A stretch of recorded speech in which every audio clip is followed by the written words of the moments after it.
Alors, Mickaël Quiroga, comment Oui. ça s'annonce cette dernière chronique de l'année? Ouh là là Dernière chronique de l'année pour moi, et c'est pas dommage parce que l'année a été éprouvante. Musique. Non, attends, arrête François, tu t'es trompé. Ça, c'est la musique de l'année dernière, ça va pas.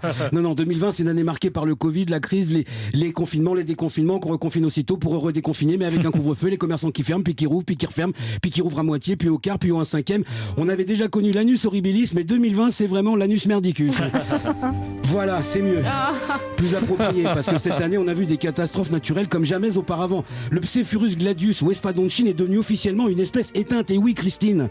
Et oui, la Corne de l'Afrique a connu la pire invasion de criquets pèlerins de toute son histoire. Il y a eu la tempête Ciara, les incendies en Australie, en Californie, les inondations dans le sud-est de la France, comme à Saint-Martin-de-Vésubie ou à Roquebillière. C'est une année où on aura une pensée aussi pour Chadwick Boseman, Uderzo, Little Richard, Guy Bedos, Manu Dibango, Juliette Gréco, Lonsdal, Piccoli, Michou, Roger Carrel, Maradona, Robert Castel, Caroline Cellier, sans oublier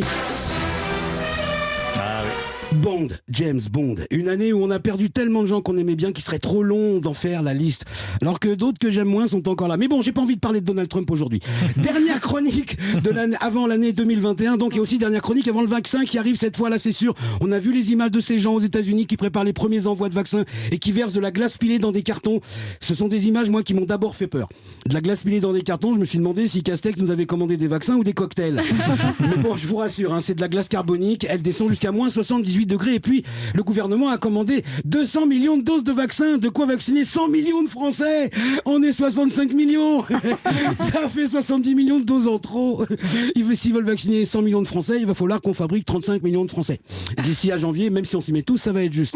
Tout le monde se demande comment ça se fait, mais est-ce que quelqu'un a seulement pensé à vérifier si Roselyne Bachelot avait bien rendu tous ses carnets de commandes? Attends, la culture, la santé, c'est à quelques rues. Elle a peut-être gardé une clé. Oui, c'est Roselyne. Je suis passé au ministère de la Santé. J'avais gardé le double des clés. J'ai vu qu'il y avait de la paperasse en retard sur le bureau d'Olivier Véran. J'ai voulu rendre service. Qu'est-ce qui se passe? J'ai encore fait une bêtise? Voilà, mais malgré tout, il faut garder espoir. Il nous reste les amis, les proches, la famille, et puis surtout en France, il nous reste les humoristes. Auto-confinez-vous 8 jours avant Noël. Voilà, en d'autres termes, démerdez-vous. Ils ont mis la lutte contre la pandémie en self-service. Maintenant, il faut s'auto-confiner. Et si vous ne respectez pas votre auto-confinement, vous êtes même en droit de vous auto-mettre une amende de 135 € que vous verserez à vous-même dans un délai de 15 jours sous peine de majoration.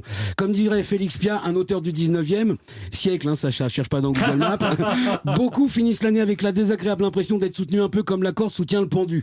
Alors bon, je voulais finir ma dernière chronique de l'année sur une note positive parce qu'au milieu de tout ça, il y a quand même une merveilleuse nouvelle et peut-être même la meilleure nouvelle de l'année. Moi, je veux rassurer tout le monde, on va pas interdire les plans à trois, on va pas interdire l'infidélité, on va pas interdire le polyamour, les troupes. Merci Marlène Schiappa. Ah, merci, j'ai envie de dire ouf, on est sauvés. Parce que c'est pas un nouveau plan de soutien aux restaurateurs qu'elle nous propose, non. Ni aux commerçants, ni aux soignants, ou un plan de soutien à la culture, non. C'est un plan à plusieurs. Et dire que je pensais qu'un réveillon à 6 on allait s'emmerder. Non, quand j'y pense, ça ouvre des perspectives, hein. Du coup, moi, pour Noël, j'ai annulé la famille et j'ai lancé mes 5 invitations sur Tinder. Voilà. Allez, salut 2020. Est-ce qu'on peut dire que tu nous auras bien fait